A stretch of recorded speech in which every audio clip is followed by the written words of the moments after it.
마음 드립니다.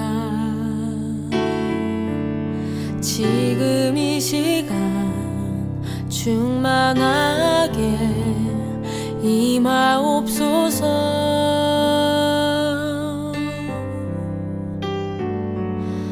누구도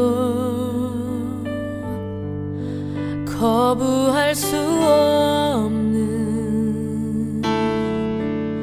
주의 임재로 나를 둘러 덮으소서. 십자가를 바라보며 온 마음 다해 예배하니 사랑스런 성령님 임하소서. 십자가를 바라보며 온 마음 다해 예배하니 사랑스런 성령님 충만하게 임하소서.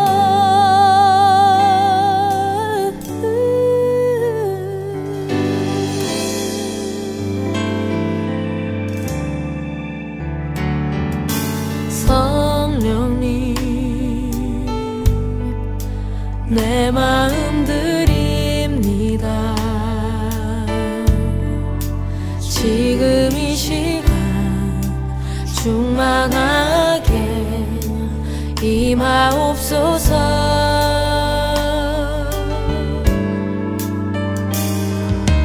누구도 거부할 수 없는 주의 임재로 나를 둘러 덮으소서.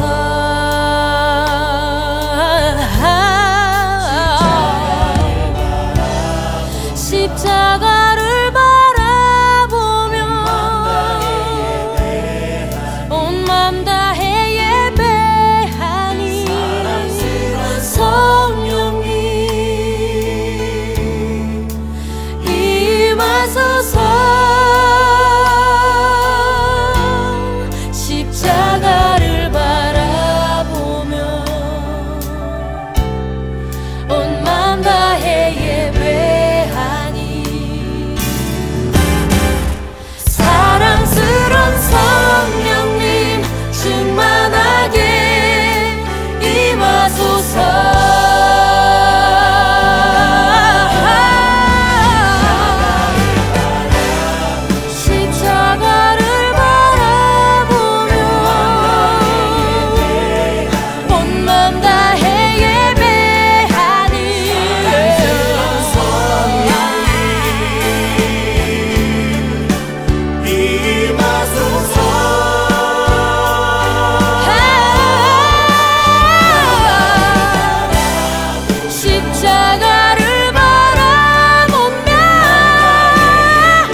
지난 10년간 매달 20만 원씩 꼬박꼬박 보험 넣은 김호구 씨. 40줄에 처음 병원 신세를 졌는데 과연 그 보장 금액은?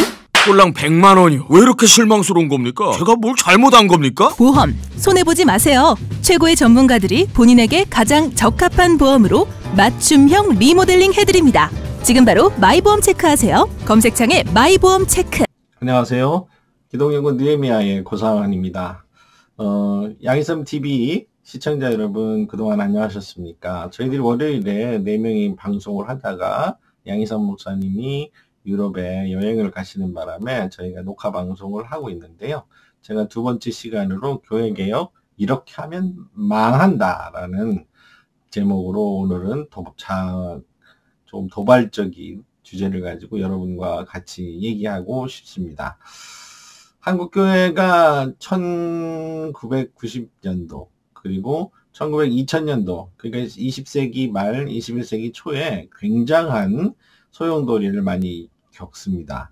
1900년대 그러니까 20세기 말에 한국교회는 고도의 성장을 했죠. 그래서 많은 교회들이 세계에서 가장 큰 교회도 있었고 또 그리고 많은 성장들을 이루어가는 과정 속에서 많은 또 교회들이 아픔을 겪는 상황이 일어났습니다.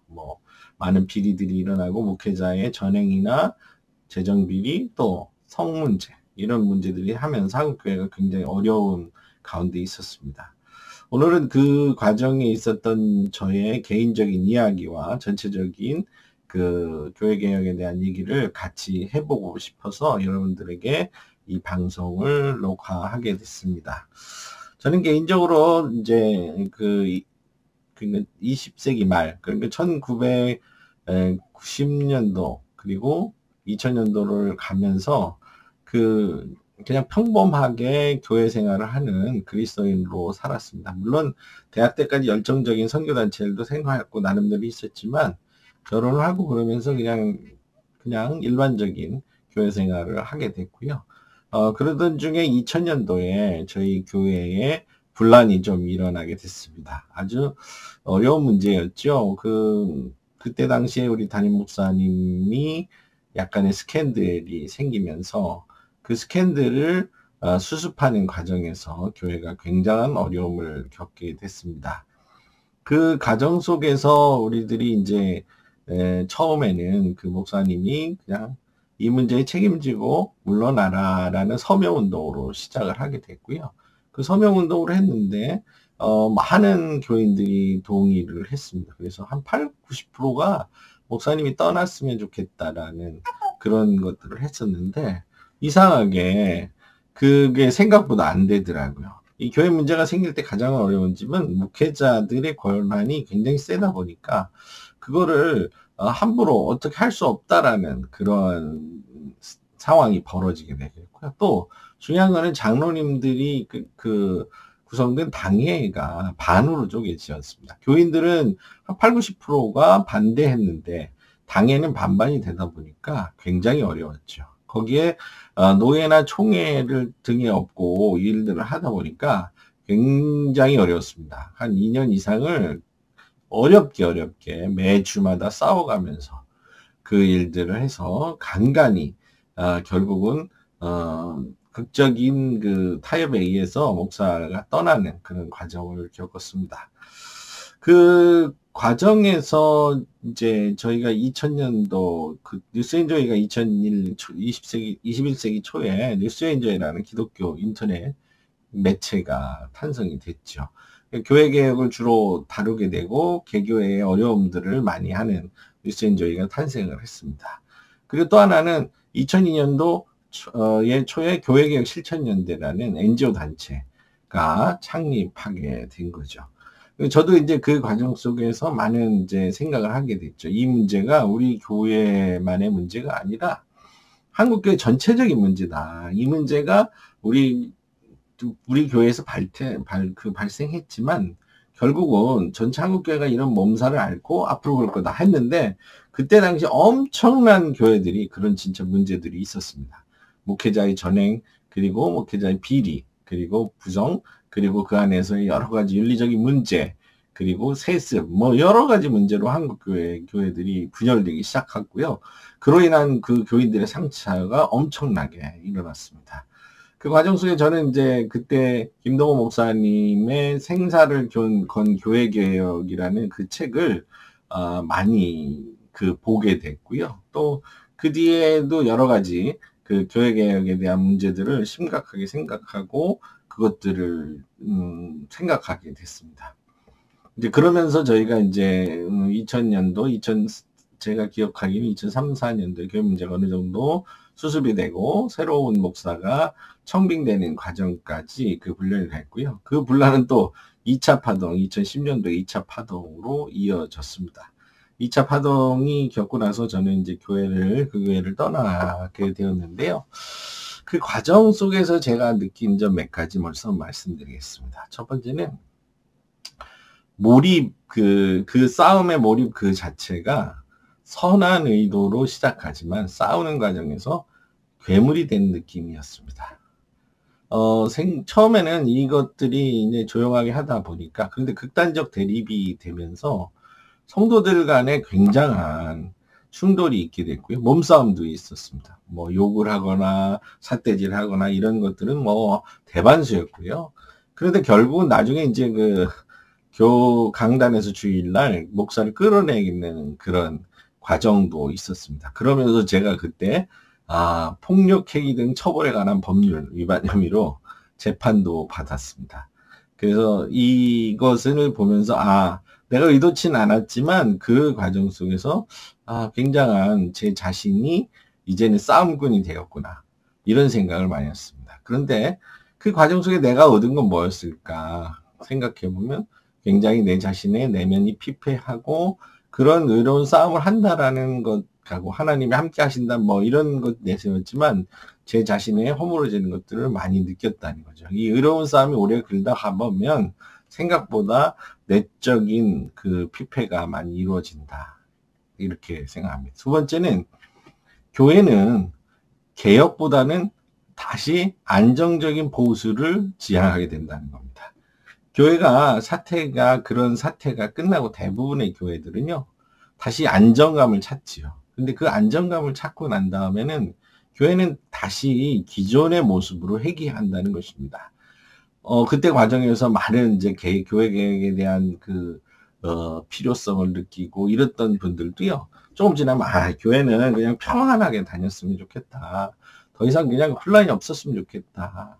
교회가 무슨 개혁이냐. 그냥 신앙생활 열심히 하고 이렇게 살았으면 좋겠다. 그런 생각들을 많이 하게 되거든요. 그러다 보면 그동안에 세웠던 예를 들어서 교회 정관들을 별로 안 지키게 되고요. 그리고 세워놨던 것에 대한 피로도가 굉장히 높아집니다. 결국은 그 예전의 모습, 그 예전의 모습으로 회개하면서 그 교회를 떠나게 된다는 거죠. 결국은 뭐냐면 이 교회라는 지금 한국 기존 교회들의 한계가 뚜렷하다는 겁니다. 그래서 기존 교회 개혁은 한계가 뚜렷하다는 것을 느낄 수가 있습니다. 교단에 매여 있는 대부분의 교회는 교회 공동체 자체가 개혁되기가 쉽지 않습니다. 왜냐하면 교회 자체가, 우리 한국 교회 대부분들은 강한 카리스마로 이끄는, 그러니까 목회자의 강한 카리스마가 아니면 일을 추진하기에 힘든 구조로 되어 있어요.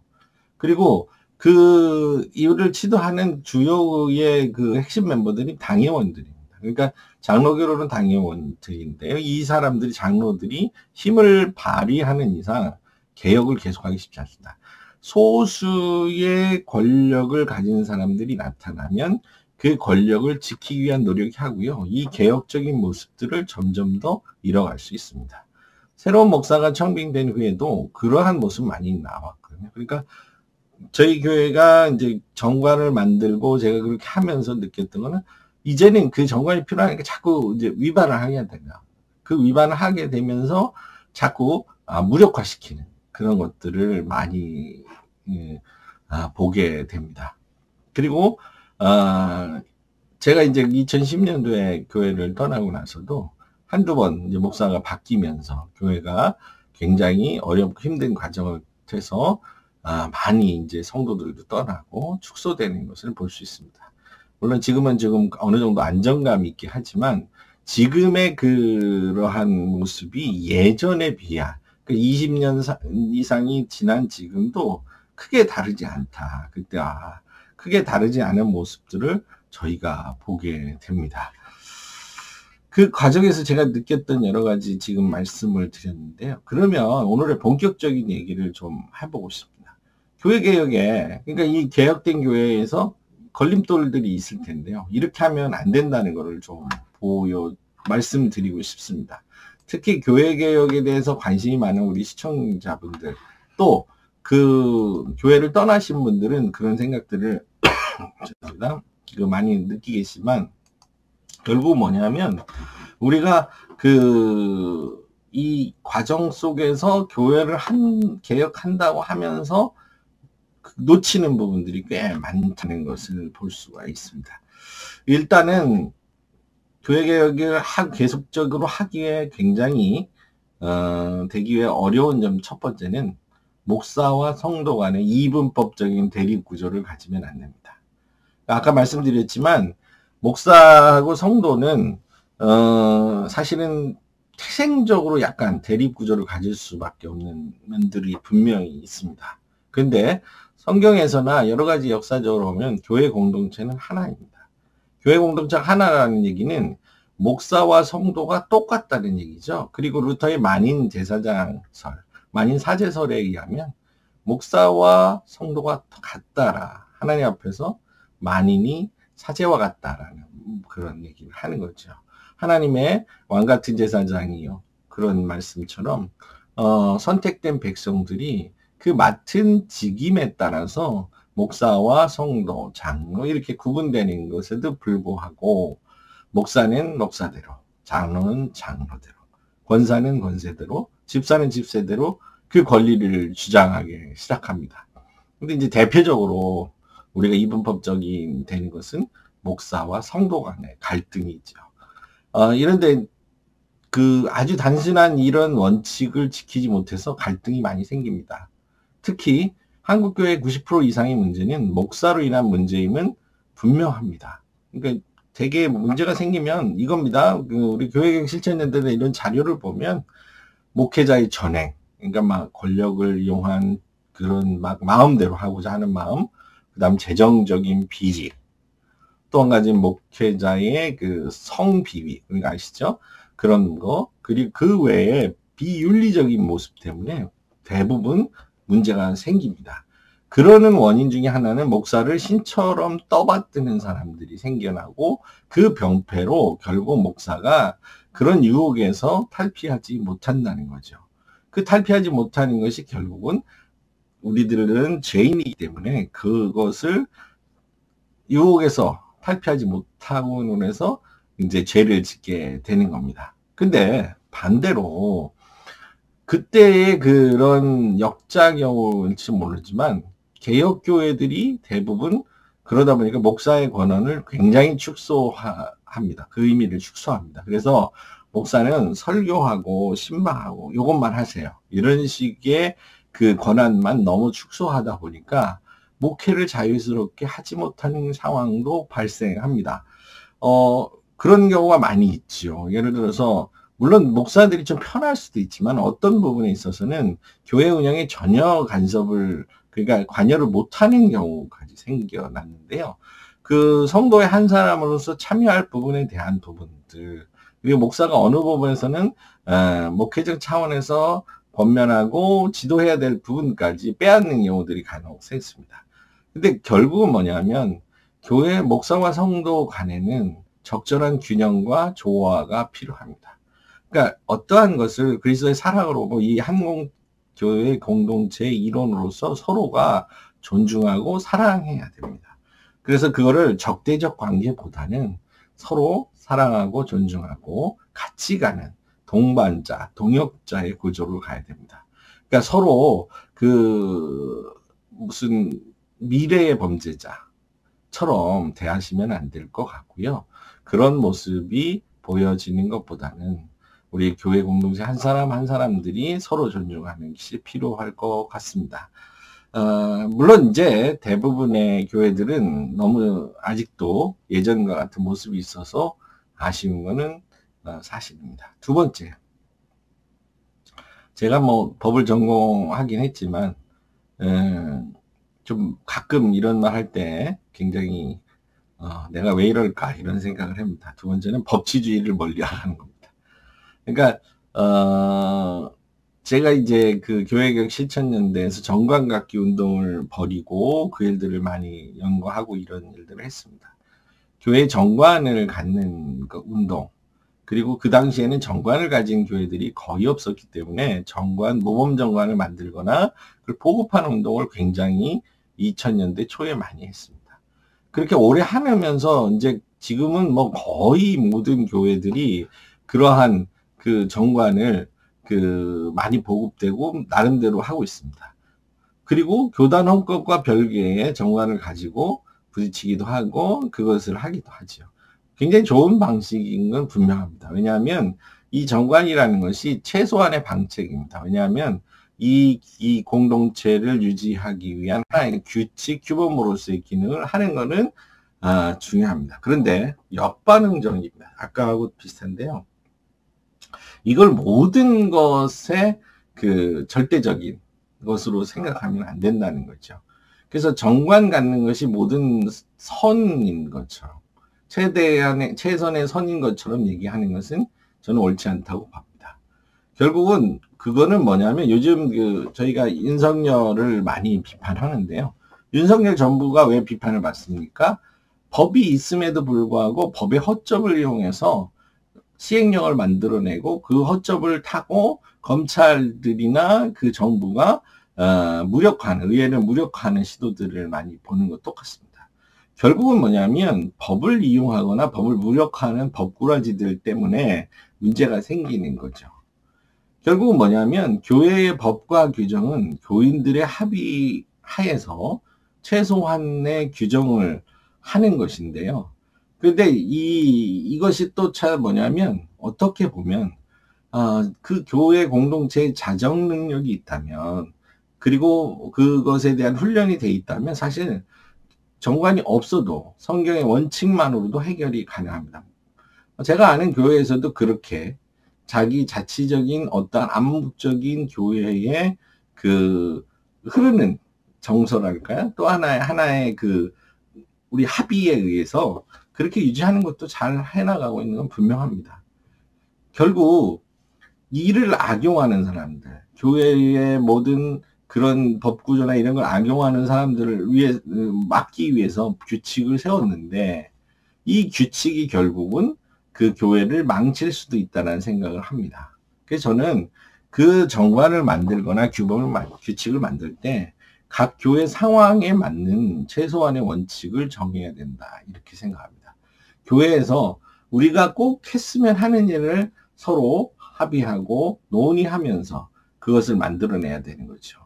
제가 제시하는 세 가지 틀은 이겁니다. 첫 번째는 민주적인 의사결정 구조입니다. 그러니까 어떤 형식이도 좋습니다. 그러니까 뭐 일반적으로 장로교에 의하면 공동의회, 재직회, 당회로 이어지는 의사결정 구조, 또는 일반적으로 개혁된 교회는 교인총회, 운영위원회, 이런 식의 그 민족 의사결정 기관들이 그 맡은 직임들의 회의체를 잘 구성하는 것, 이게 굉장히 중요하거든요. 이 회의체를 통해서 모든 의사결정이 이루어지면 별 문제가 없습니다. 그리고 당회나 운영위원회가 모든 게 결정하는 게 아니라 최종적인 결정은 교인총회나 공동회에서 한다, 이렇게 보시면 되겠습니다. 이런 것에서 밑에서 봐의 그 민주적인 절차, 예를 들어서 그런 거죠.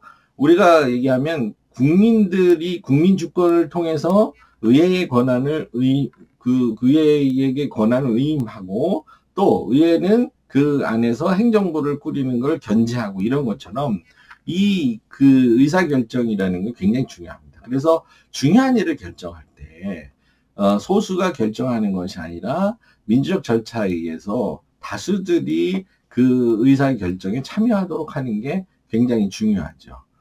이번에 좀 새나가는 문제지만 민주당에서 국회의장 후보를 뽑는데 민주당원들의 90%는 추미애 당선인을 국회의장을 하자라고 했는데 당선자들은 오히려 그것보다는 다른 사람, 우원식 의원을 선택해서 난리가 났지 않습니다. 결국 그런 겁니다.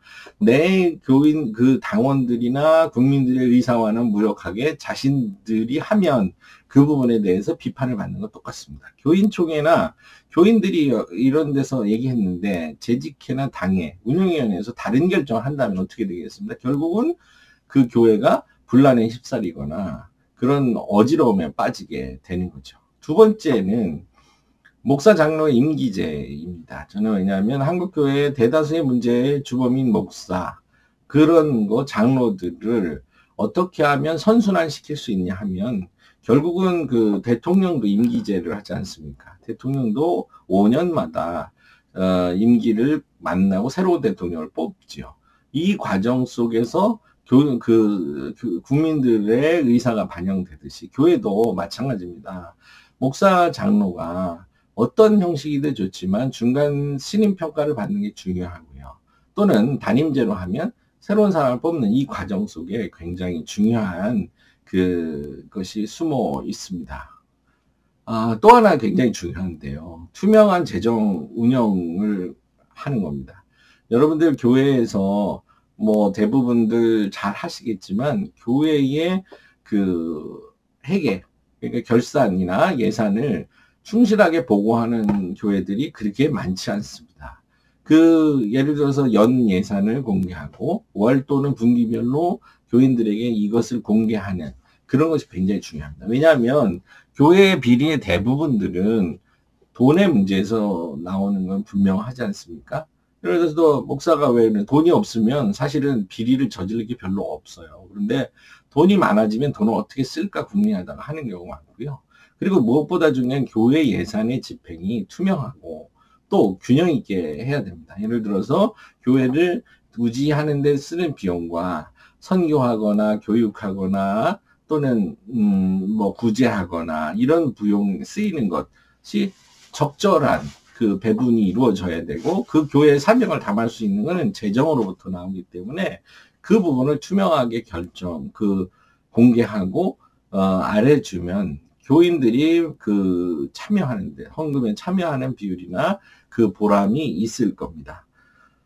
교회 사태를 말고 이런 정도 저는 크게 생각하는데 이 중에 우리 교회가 꼭 채택해야 될 이런 정도만 저는 한다는 그 안에 세부적인 거는 너무 디테일할 필요는 저는 없다고 보는 거죠. 그것이 오히려 굉장히 어려움에 빠질 수 있습니다. 그래서 우리 교회에서는 이것만은 꼭 지켜줬으면 되는 것을 정관에 넣거나 규칙에 넣어서 교회들을 하는 게 중요합니다. 그런 세부적인 규칙은 결국 계속 고쳐 나가야 되고 이게 왜냐하면 상황에 따라서 계속 하게 되면 정관을 뜯어 고치는 그런 사태만 하면 결국 소모적 논쟁을 계속 할 뿐입니다. 세 번째는요. 좋은 교회나 건강한 교회라는 상징에 너무 매몰되지 않았으면 좋겠습니다. 여러분이 생각하기에 좋은 교회는 어떤 교회일까요? 그럼 건강한 교회는 어떤 교회냐? 뭐라고 정의할 수 있을까요? 그냥 추상적으로 좋은 교회, 아니 내가 좋은 교회는 좋은 교회입니까? 건강하다고 하면 건강한 교회인가요? 저는 좋은 교회나 건강한 교회를 선택한다는 프로젝트를 여러 번 하자는 얘기를 듣고 실행하면서 그게 성공한 경우를 보지 못했습니다. 근데 의외로 환경을 잘 살리는 교회 또는 뭐 정관을 잘 지키는 교회 이런 식으로 했으면 그거는 제 생각에는 성공할 수 있다고 보는 겁니다.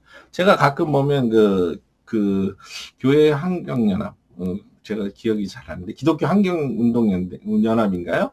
그것에서 매년 환경주의를 맞이해서 환경에 힘쓰는 교회, 환경을 하는 교회들을 선정해서 상도 주고 하더라고요.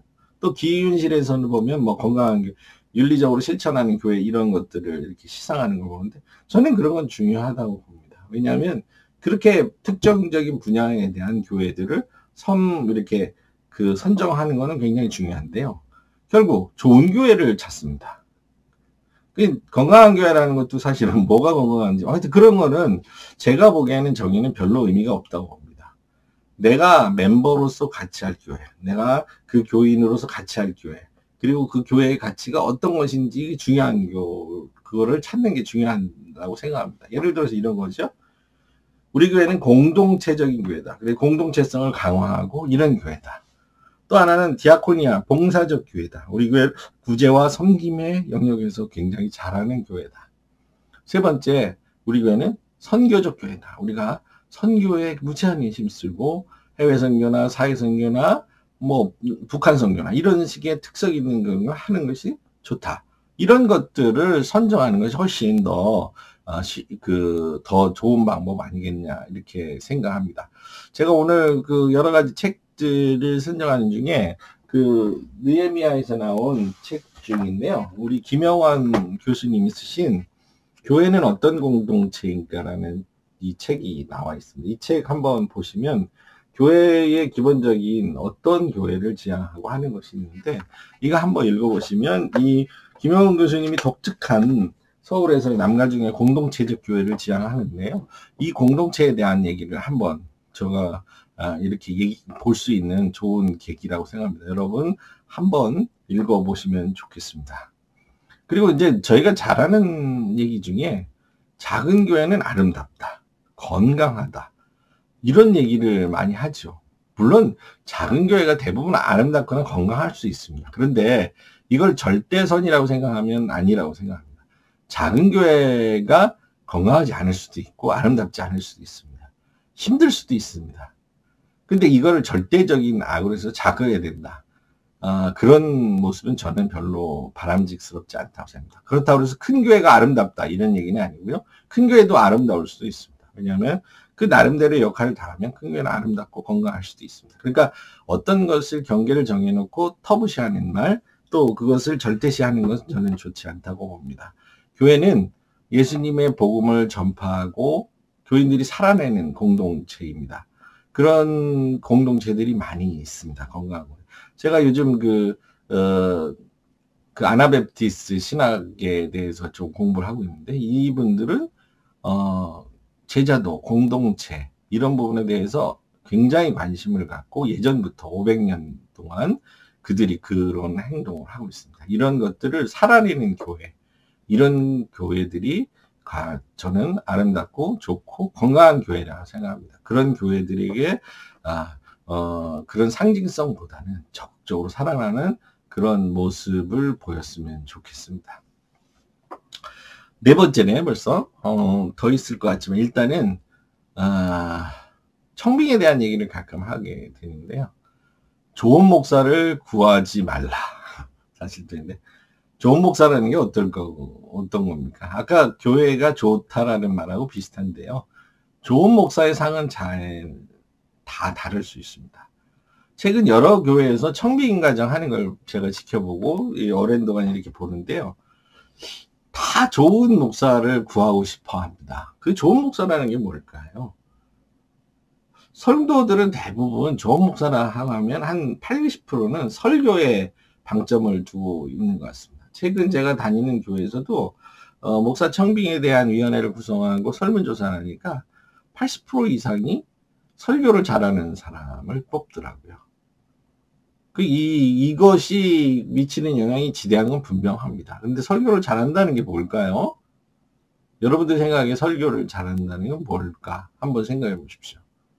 양희삼 목사님 설교를 잘하는 걸까요? 물론 잘하시죠. 뭐 어떤 사람이 잘하는가? 최근에 이제 제가 이렇게 본 것 중에 저도 은퇴식에 한번 갔다 왔는데 청파감리교회 김기성 목사님 설교를 잘 하십니다. 그 목사님이 이제 굉장히 문학적, 인문학적 소양도 강하시고 설교를 아주 아름답게 잘 하십니다. 근데 그 설교를 따라갈 사람이 있을까요? 그리고 김기성 목사님이 절대적으로 설교를 잘한다라고 평가할 수 있을까요? 이거에 대해서 예전에 설교학 비평하는 분들이 많이 여러 유명한 목사님들을 많이 연구를 했습니다. 우리나라에서는 세계적인 설교가이자 조용기 목사 많이 뽑지 않습니까? 설교를 굉장히 잘한다고 여덟전국에게 몇십만이 그의 카리스마를 가지고 했는데 그분이 그 설교가 과연 복음적이고 신앙적일까요? 그러니까 이런 기준들이 굉장히 생각하기 나름입니다. 어떤 사람이 설교를 잘한다라고 했을 경우에는 뭐 설교학적인 비평이나 설교학적으로 평가를 할 수 있지만 개개인의 성도들에 따라서는 많이 다를 수 있죠. 근데 교회에서 이런 분들을 그 설교뿐이 아니라 목회를 잘하는 분, 또 이런 은퇴를 해서 좋은 분들이 퇴장하면 그분을 따라갈 사람들이 많지는 않습니다. 그렇게 우리가 뽑는, 눈을 이렇게 손으로 꼽는 사람들이 많지가 않은 거죠. 근데 우리는 그 상을 굉장히 쫓아갑니다. 아, 저렇게 했습니다. 그러다 보면 담임 목사 청량하면 그 사람을 쫓아가려고 합니다. 그러다 보면 어떠니까 그런 사람들을 찾기가 힘드니까 결국은 뭐냐면 설교에 대한 평가를 그냥 한 번, 두 번 설교받아서 평가를 해버리거나 다른 걸 생각하지 말고 그냥 뭐 박사 출신을 하거나 교수 출신 하거나 뭐 이런 걸로, 그러니까 외적인 걸로 평가를 하다 보니까 한국교회가 그 후임 목사 청빙 과정이 굉장히 애로를 겪고 결국은 그 교회가 아주 순탄한 청빙을 못하는 경우도 많이 있습니다. 결국 그거는 그런 목사를 어떤 목사를 만드느냐 하는 거는 저는 교회와 교인들의 책임이라고 봅니다.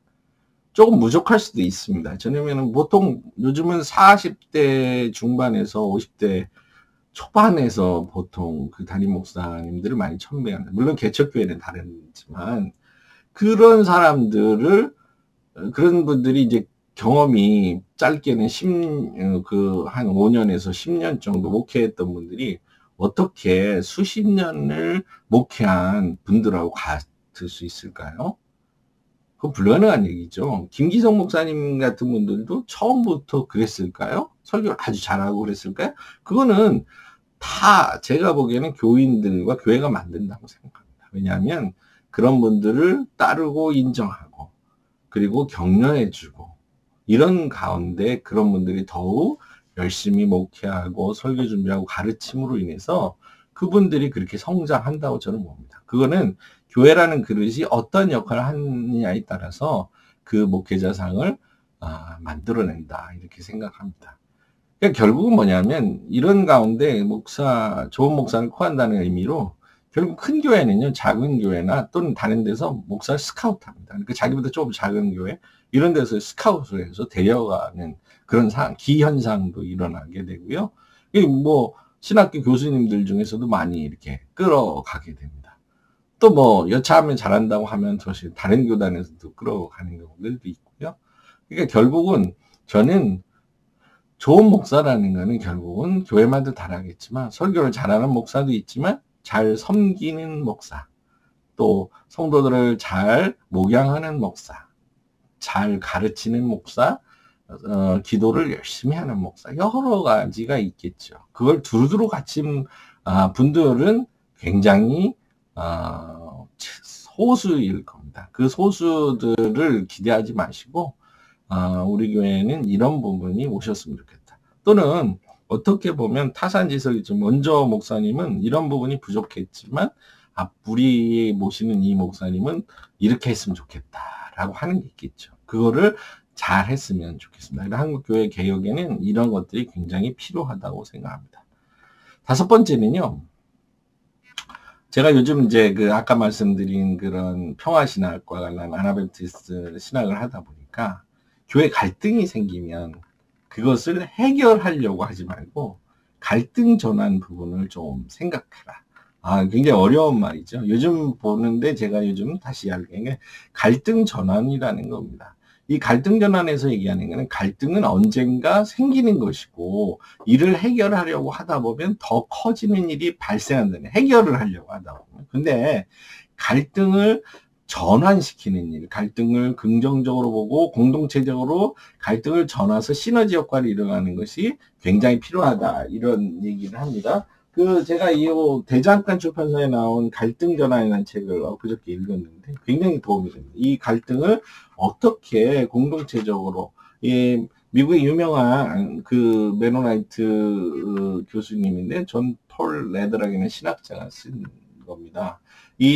요즘에 이제 추세가 여러분들도 아시겠지만 우리 사회에 갈등 문제가 많이 생겨나면서 갈등 전환이라는 말이 굉장히 많이 생겼는데요. 그 조정하고 갈등을 조정하고 이런 일들이 생기는데 교회도 이런 부분에 대한 공부가 많이 필요합니다. 저는 적극적으로 해서 이런 부분들을 갈등을 빨리 시급하게 해결하려고 하지 말고 그 갈등을 통해서 배울 수 있는 그런 모습들을 우리가 갖추는 것이 굉장히 필요하다 이렇게 생각합니다. 또 한 가지 문제는 뭐냐면 요즘은 그런 갈등이 생기면 우리가 이제 요즘 막 학교나 교도소나 이런 데나 또는 이런 그 정의 문제, 그러니까 처벌의 문제가 생겼을 때 우리가 많이 하는데 회복적 정의라는 말이 생겼습니다. 그래서 우리가 사법기관에서 쓰는 그 사람을 처벌하고 이런 것보다 피해자 중심의 회복적 정의라는 게 있는데 이것도 피스빌딩에서는 회복적 정의라는 거. 이거 학교 선생님들이나 또 사법계 많이 하실 텐데요. 이런 공부들을 좀 해보는 게 좋습니다. 그래서 교회에서도 이걸 좀 적용해서 회복적 정의를 통한 문제 해결 굉장히 중요합니다. 그래서 지금 저희들이 하고 몇 기관에서 그 기독교인을 위한 회복적 정의 과정을 시작을 했어요. 그래서 저도 같이 거기서 배워보고 있는데요.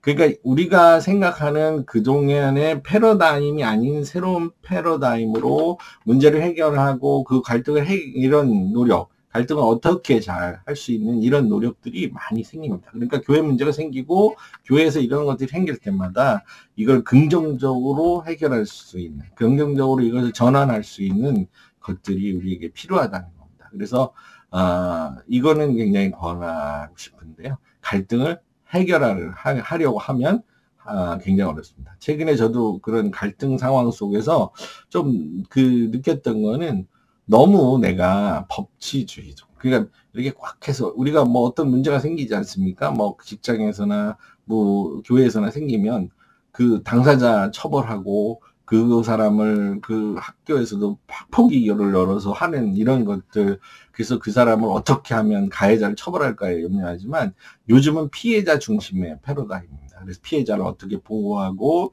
피해자들이 이 가정 속에서 어떻게 가해자의 그런 것으로부터 상처를 치유할 수 있고 또 가해자는 이 피해자에게 진정으로 사과할 수 있는 그런 문화를 만들어내는 것이 굉장히 중요하다는 말씀을 드리고 싶습니다.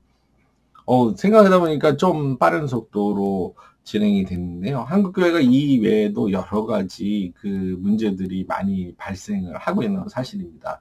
뭐 지금 보면 세습의 문제 심각하죠. 여러 가지 교회 개혁의 문제도 심각합니다. 저는 지금 생각하기에 한국교회의 지금 거는 이제 거의 추락이 거의 바닥으로 가고 있다고 생각합니다. 이 추락으로 가는 원인 중에 또 그 안에서 개혁교회라고 얘기하는 교회 개혁을 하는 분들이 조심해야 될 것에 대해서 아까 이렇게 말씀을 드렸지만 하나님께서 세우신 교회를 우리들이 좌지우지하고 또 그 안에서 그냥 우리 것으로 만드는 우리가 좋은 그런 교회를 만들어내는 것이 중요한 거라고 생각하지 않습니다.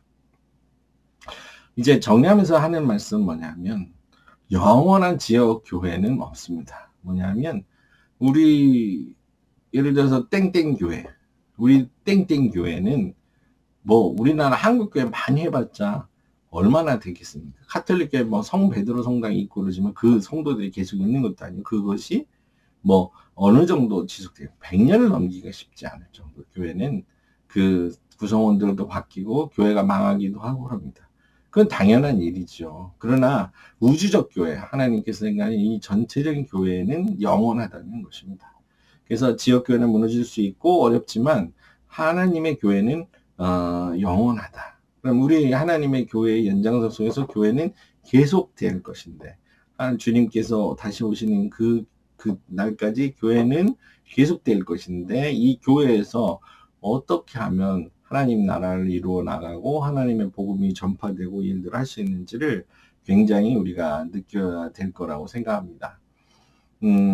지금 이 방송을 보시는 분들 중에 사실 교회를 안 나가고 계신 분들 상당히 많을 거예요. 왜냐하면 상처 있고 교회에 대한 구성원에 대한 자기들의 나름대로의 그 생각이 있을 거라고 생각합니다. 그렇지만 우리들이 혼자서 신앙생활하는 게 쉽지 않습니다. 우리가 가능하면 우리가 바른 말씀을 전하고 바른 생각을 가진 교회들을 찾아서 그들과 같은 신앙을 같이 나누는 게 굉장히 필요하다고 생각합니다. 그런 면에서 교회는 굉장히 중요한 것이고요. 저도 한동안 이제 교회를 떠나서 다른 공동체도 만들어 보고 지금은 교회에 등록되지 않지만 매주 교회를 가는 교인으로 살고 있지만 저는 전체적으로 한국교회 자체가 하나의 교회라고 생각을 하고요. 또 저희가 느헤미야가 갖고 있는 느헤미야 교회 협의회 여러 교회들이 있는데 그 다양한 모습들을 보고 보면서 하여튼 같이 고민하고 일들을 하고 있습니다. 진정으로 하나님이 생각하는 교회, 영원한 교회를 만들려면 저희들부터 더욱더 노력하고 그리고 교회 개혁을 한다는 취지 아래서 그런 우를 범하지 않도록 우리가 노력해야 될 것 같습니다. 결국은 우리가 생각하는 개인적인 그런 욕망, 개인적인 바램들이 교회에 투시되지 않도록 하는 것이 굉장히 중요할 거라고 생각합니다. 제 개인적으로 보면 교회 개혁하고 교회에서 그런 활동을 하면서 느꼈던 거는 순간순간 뻗쳐오르는 권력에 대한 욕구, 특히 자리에 대한 욕구들이 많이 생겼던 것을 알 수 있습니다. 지금은 뭐 그럴 욕구들이 별로 생각 안 하지만 그 당시에 젊은 사람, 나도 조금만 더 하면 안수집사권 장로가 될 수 있겠어? 나도 이사의 별처럼 이런 걸 이사들이 되는 것처럼 교회에서 장로가 될 수 있게 이런 희망을 사는데요. 그런 것들은 제 생각에는 이제는 아무런 하나님 앞에서는 크게 중요한 일이 아닙니다. 하나님의 말씀으로 살아내고 우리의 삶을 그렇게 하나님 앞에 바치면 사는 것이 굉장히 중요하다고 생각합니다. 사랑하는 우리 양희성 TV를 보시는 우리 성도님들에게 권하고 싶은 거는 그겁니다. 저희가 방송을 보고 누구를 비판하고 비난하고 이것을 바르게 하는 말씀들을 그렇게 하려고 노력을 하지만 우리의 개개인의 신앙도 굉장히 중요하고요. 그 속에서 나를 잃지 않는 게 굉장합니다. 아까 말씀드렸듯이 괴물을 상대하기 위해서 괴물이 되지 않도록 내 자신을 계속 단련하고 우리가 훈련을 해야 됩니다. 그렇지 않으면 우리도 똑같은 사람, 똑같은 괴물이 될 수 있기 때문이죠. 그러니까 사랑하는 여러분들께서 더욱 교회가 바뀌길 원한다면, 개혁되길 원한다면 그런 것처럼 우리가 더욱더 힘써야 됩니다. 그 생각이 나네요. 칼빈이 그 종교개혁자 칼빈 아시죠? 그러니까 그 사람이 그 과정 속에서 그 칼빈이 그걸 하면서 굉장히 어려움이 아니라 나빴던 것 중에 하나는 다른 얘기를 하는 사람들 굉장히 핍박해서 했던 이야기들이 있습니다. 그러니까 뭐냐면 내가 이게 굉장히 그런 신학적으로 이런 걸 하는 신학자지만 결국은 뭡니까?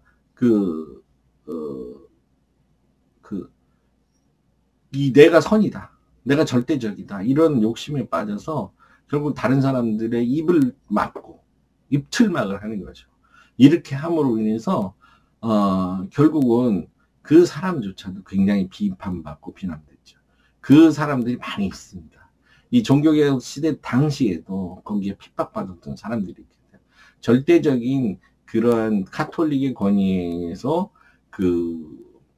도망쳤던 종교개혁자들도 결국은 그 당시에 오류는 뭐냐면 다른 얘기를 하는 사람들에 대한 그 이야기를 기울여 드리지 않았고 기울여 안 들음으로 해서 다른 사람을 핍박까지 하는 그런 일들이 있었거든요.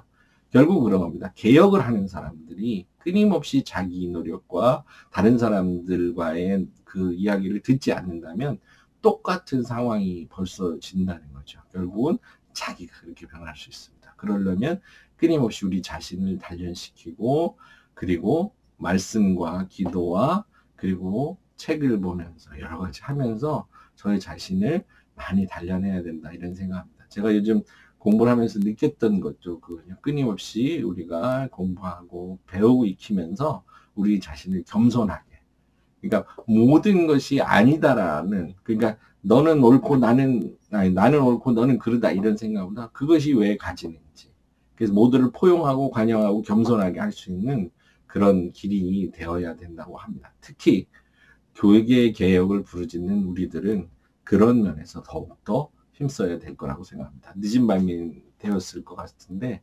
여러분들이 어쨌든 제가 말씀드린 이 부분을 기억하시고 했으면 좋겠고요.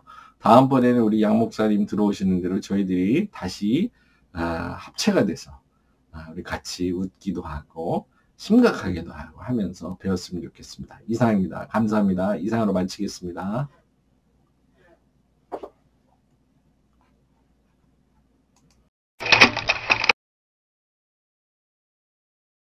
인간을 포함한 모든 생물들은 자연으로부터 많은 것들을 얻습니다. 우리 몸에서 만들어내지 못하는 비타민C도 이러한 자연으로부터 얻어야 합니다. 천연 비타민이란 바로 공장에서 화학적으로 합성하여 만든 것이 아니라 청정지역에 적합한 환경에서 재배하고 수확한 자연의 유기농 과일 그 자체를 농축한 것입니다. 천연 상태에 살아있는 비타민C에는 루틴, 비오플라보노이드, 팩터 K, 팩터 J, 팩터 P, 타이로시나제, 아스코르브노겐 등이 풍부하게 포함되어 있습니다. 그러나 합성 비타민C는 아스코르브산 단일 물질로만 이루어집니다. 합성은 자연으로부터 얻은 다양한 요소로 이루어진 비타민C를 모방할 수 없습니다. 루틴, 비오플라보노이드, 팩터 K, 팩터 J, 팩터 P, 타이로시나제, 아스코르브노겐 등의 성분이 대량으로 포함된 천연 비타민C군을 선택해야 합니다.